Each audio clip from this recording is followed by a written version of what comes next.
क्योंकि ये बिजली वाला तकी साहब को बैठालना आज बहुत जरूरी था। ये जो बिजली वाला राजनीति की बिजली जो है ना, इसका बिल्कुल आजमाया हुआ नुस्खा, जैसे था ना कि हकीम अजमल खां के पास नुस्खे होते थे आजमाए हुए, या उनसे पहले हकीम लुकमान के पास, कहते थे भाई लुकमान के पास दवा नहीं तो फिर किसके पास दवा होगी। तो वैसे ही बिजली की राजनीति, इसका पेटेंट सबसे पहले केजरीवाल जी ने कराया, और जब केजरीवाल जी ने फसल काटी तो सारे दल हंसिया लेके निकल पड़े, बोले गुरु ये तो पता ही नहीं था, ऐसा चंगा खेल है, भागो रे भागो। तो अमरिंदर भी भागे, इधर भाजपा वाले भी भागे, कांग्रेस वाले भी भागे, समाजवादी पार्टी, बहुजन समाज पार्टी, जिसको जहां जो मिला हंसिया लेके दौड़ा, बोले गुरु फसल काट लो। अब जिस किसकी फसल कटी किसकी नहीं कटी, किसके हाथ पराली आई किसके हाथ अनाज आया, अभी तो सबको पता ही है। अवधेशी जी अमिताभ जी, पंजाब ने चुनाव से पहले, पंजाब के लिए कहा गया, जी अमिताभ जी, जी पंजाब में चुनाव से पहले कहा गया कि भाई बिजली फ्री देंगे। तो एक सवाल हुआ कि पैसा कहां से आएगा, पंजाब के ऊपर तो 3.5 लाख करोड़ कर्ज है। तो अरविंद जी का एक इंटरव्यू था, उसमें उन्होंने कहा कि पैसे की कोई समस्या ही नहीं भाई, नियत खराब है इन लोगों की, पंजाब में खजाना भरपूर है, सब मुफ्त होगा, डोंट वरी। अखिलेश जी ने उत्तर प्रदेश में कहा, भाजपा ने कहा, भाजपा ने वहां भी कहा, और अरविंद केजरीवाल ने भी उत्तराखंड में कहा सब फ्री देंगे। ठीक, दो पूत के पांव हमको दिख गए, तीसरे के दिखने बाकी हैं। उत्तराखंड में बिजली महंगी हो गई आज भगवान का नाम लेके, और मान साहब ने शपथ लेने के बाद एक प्याला चाय पिया और तुरंत दिल्ली के लिए बैठ गए गाड़ी में, और सीधे कहां गए, नरेंद्र मोदी के यहां। अब बोले जी तुझसे कुछ लाओ तो घर का खर्च चले। उनसे पूछा गया भाई आप तो करें, खजाने की समस्या नहीं, सब फ्री करेंगे, पैसा की समस्या नहीं, नियत खराब है बस, अब तक जो लोग रहे। बोले ना ना, पुरानी बातें भूल जाओ जी, तुसी 50,000 करोड़ 50,000 करोड़ के दो तो चेक दो, अरे महीने का खर्चा तो चले, सूबे का तनख्वाह बटे, बाकी काम हो। आप बताओ ऐसे में कौन मांगेगा फ्री बिजली और कौन देगा? तो दो पूत के पांव तो दिख गए अवधेश बाबू, मैं समझना चाह रहा हूं तीसरे पूत के भी पांव दिखने ही होंगे, दिखाई देंगे, कैसे क्या स्थिति बनेगी वो बताओ। बिल्कुल जी देखिए अमिताभ जी, आपने बहुत सही सवाल पे किया, क्योंकि राजनीतिक पार्टियां जितनी भी हैं, चुनाव आते ही इनका बम्पर सेल शुरू हो जाता है।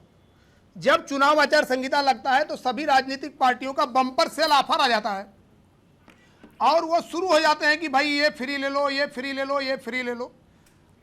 अभी दिल्ली से ये बात शुरू हुई, मैं एक बात केवल बता देना चाहता हूं आपके आज चैनल के माध्यम से जी, दिल्ली में जो उपभोक्ताओं को फ्री बिजली मिलती है उस पर खर्च आता है 3,000 करोड़,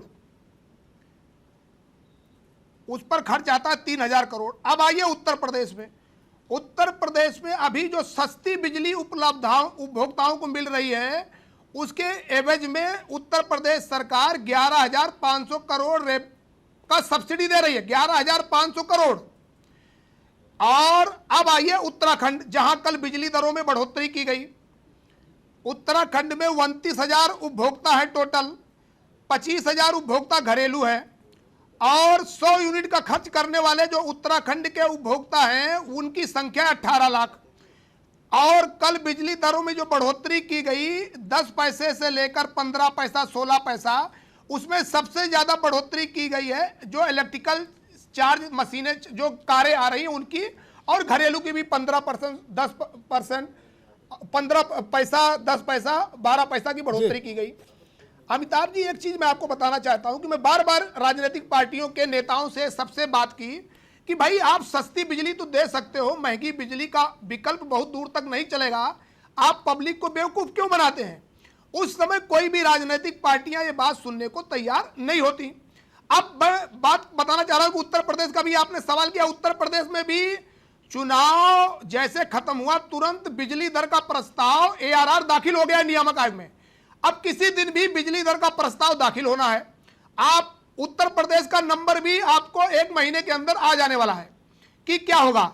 अब सबसे बड़ा सवाल यह है कि अगर मैं बात करूं कि जो राजनीतिक पार्टियां बम्पर सेल लगाती हैं, जब तक माननीय सुप्रीम कोर्ट या कोई भी संवैधानिक संस्था इनकी बम्पर सेल पर प्रतिबंध नहीं लगाएगी, प्रदेश की जनता, देश की जनता इसी प्रकार से ठगी जाएगी और ये चुनाव करके चले जाएंगे और हम लोगों को इनके खामियाजा हम भुगतते रहेंगे।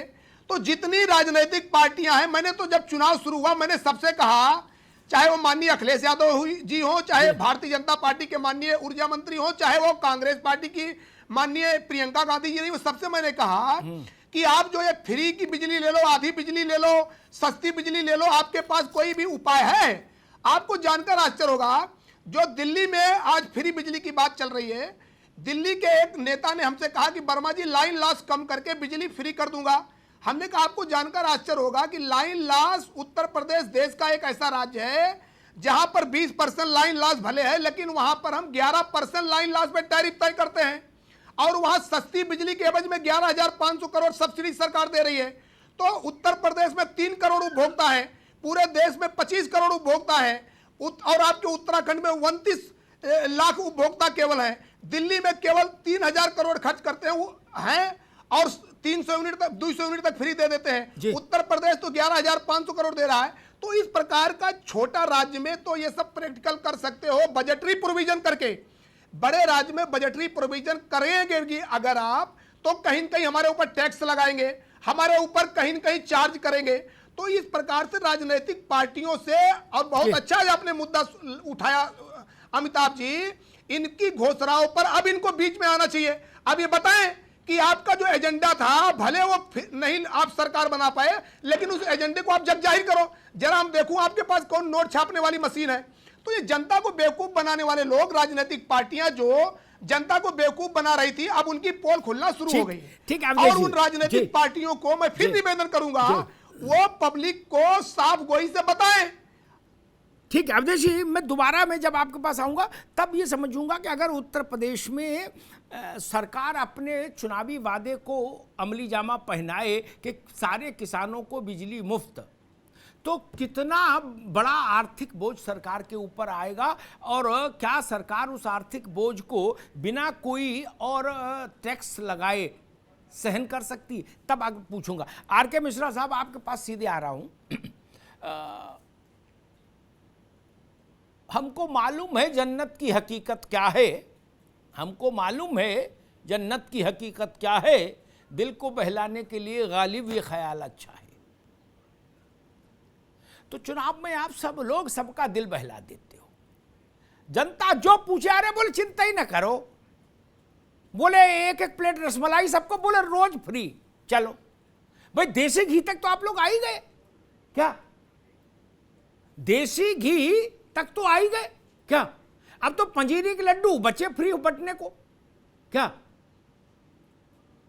देखिए तो बिजली का ये जो मसला है, उत्तराखंड में तो पूत के पांव पालने से नहीं, पूत ही पालने से बाहर आ गया पूरा। पांव छोड़ो है, उपभोक्ता कम हो ज्यादा हो, अब उनको झटका तो लगा बिजली का। भगवान के आशीर्वाद से वही काम पंजाब में होगा, वादा कुछ भी किया हो अरविंद केजरीवाल ने। और तीसरा कसौटी होगी उत्तर प्रदेश। ठीक, उत्तर प्रदेश में किसानों को कंप्लीट फ्री बिजली देना बहुत बड़ा मसला है। मिश्रा जी। जी अमिताभ जी, निश्चित तौर पर देखिए, अभी मैं अवधेश जी की भी बातें सुन रहा था, बड़ा ही विश्लेषण, जो बहुत अच्छा विश्लेषण उन्होंने किया है, जो किस तरह से कहां पर क्या बोझ पड़ेगा, क्या रिक्वायरमेंट है, किस तरह की दरें होगी, सब कुछ बहुत अच्छा उन्होंने किया। आपका भी प्रश्न बहुत ही वाजिब लग रहा है। देखिए, राजनीतिक पार्टियों को जब चुनाव में जाती है तो वहां पर जाकर के उनको, खास करके जब राज्य के, प्रदेश की चुनाव में जाने से पहले उनको वहां की भौगोलिक स्थिति और जो रिसोर्सेज हैं उसके ऊपर में बिल्कुल गहन अध्ययन और चिंतन करना चाहिए। आप प्रॉमिस करते हैं, आप कोई प्रतिज्ञा करते हैं 300 यूनिट की, 200 यूनिट की, या किसानों को बिजली मुफ्त देने की। मैं कह रहा हूं, अगर किसानों को आज, अगर उत्तर प्रदेश में अगर भाजपा ने इस तरह की अगर मैनिफेस्टो में लाया जो किसानों को बिजली मुफ्त देंगे, तो आज अगर हम देख रहे हैं तो ये उत्तर प्रदेश ये 6वां राज्य होगा। इससे पहले हमने देखा है जो कि आंध्र प्रदेश हो, तेलंगाना हो, कर्नाटक हो, पंजाब हो, ये हर जगह जो है सो इस तरह की किसानों को बिजली मुफ्त देने की बातें होती है। आज अगर उत्तर प्रदेश की अगर भौगोलिक स्थिति देखें तो निश्चित तौर पर अगर हम अपने मैनिफेस्टो में अगर लाए हैं किसानों को बिजली मुफ्त देने की, तो हम उसके ऊपर में एक पूरी तरह से प्रोजेक्शन हम लोगों ने तैयार की है। निश्चित तौर पर ये उसी के वादे के तहत हुआ है। लेकिन अगर मैं एक चीज यहाँ पर थोड़ा सा प्रश्न करूं, जैसे अभी अवधेश जी कह रहे थे दिल्ली में ये स्टार्ट हुआ था, ये शुरुआत हुई थी बिजली मुफ्त देने की। वहां पर पहले बिजली का जो दर था पहले और जो साइकिल हुआ करता था वो 61 दिनों का हुआ करता था, 60-61 दिनों का बिजली का साइकिल होता था।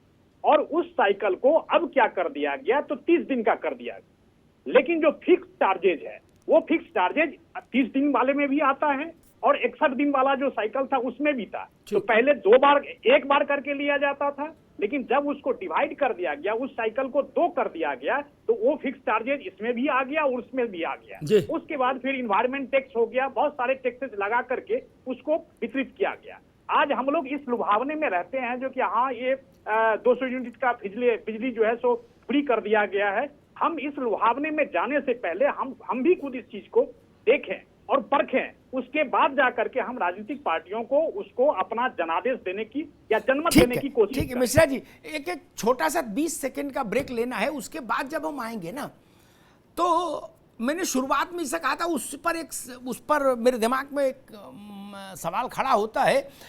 होता क्या, अखबार में विज्ञापन आता है ना, ये बिजली जितनी योजनाएं हैं ना जो घोषणा पत्रों में आती हैं या चुनावों में मंचों से आती है, इन सबका स्वरूप वो है कि जैसे विज्ञापन आता है ना, है 5 रुपए के गोलगप्पे खरीदे तो 50 रुपए का साबुन फ्री पाए। अब आदमी पगला जाता है और उसके नीचे कुछ वो लिख देते शर्तें लागू, इतना छोटा लिखते कि वो पढ़ने में ना आए। ये सारा खेल है शर्तें लागू का।